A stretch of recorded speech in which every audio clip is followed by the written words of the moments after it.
iStock, by Jeff Vrabel September 17 at 9 a.m. Should you let your children win at board games? Actually, let me rephrase, should you let your children win at board games if you can beat them at board games? Because, frankly, I lost a startling number of Chutes and Ladders games to my son when he was 5, but in my defense, there is zero strategy to Chutes and Ladders, and that dude had no idea what he was doing. On the whole, we've yet to establish a consistent routine about this winning and losing situation, and my inconsistency is clearly making a tricky situation worse.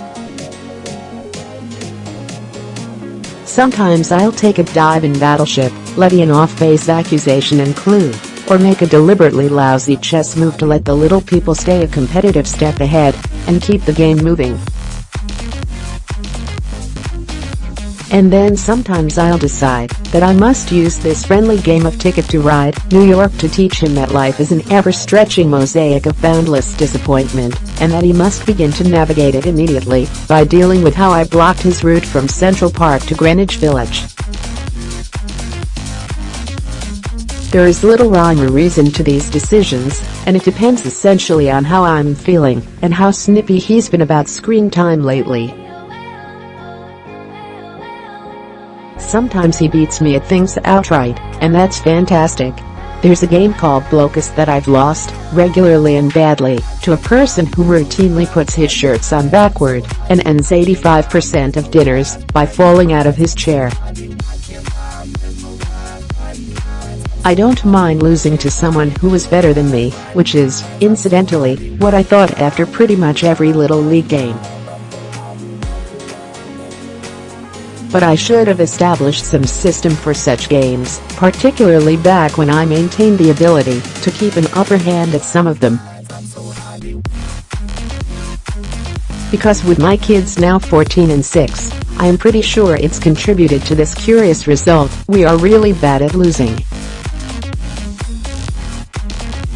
Watching from below while my kids learned an important lesson about conquering fear, we are bad at losing board games. We are bad at watching the Cubs lose on TV. We are bad at losing karate competitions. We are bad at losing backyard cornhole games to Dad. We are bad at losing presidential elections. Okay, that one's true for everyone. We are bad enough at losing that last week I caught both kids cheating, independently of each other, attempting to peek in a game that requires some players to keep their eyes closed.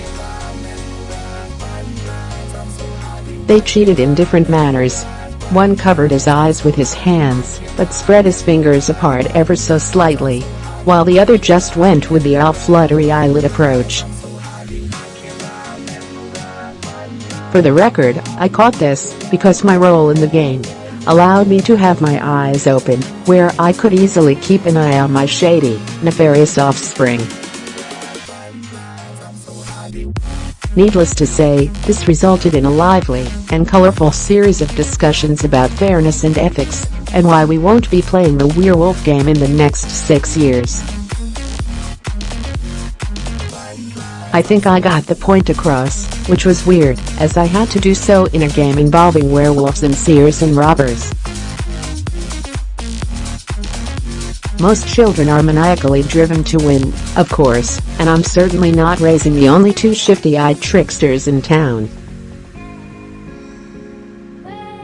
Do not get me started on the kid down the street and his super questionable approach to Super Smash Bros.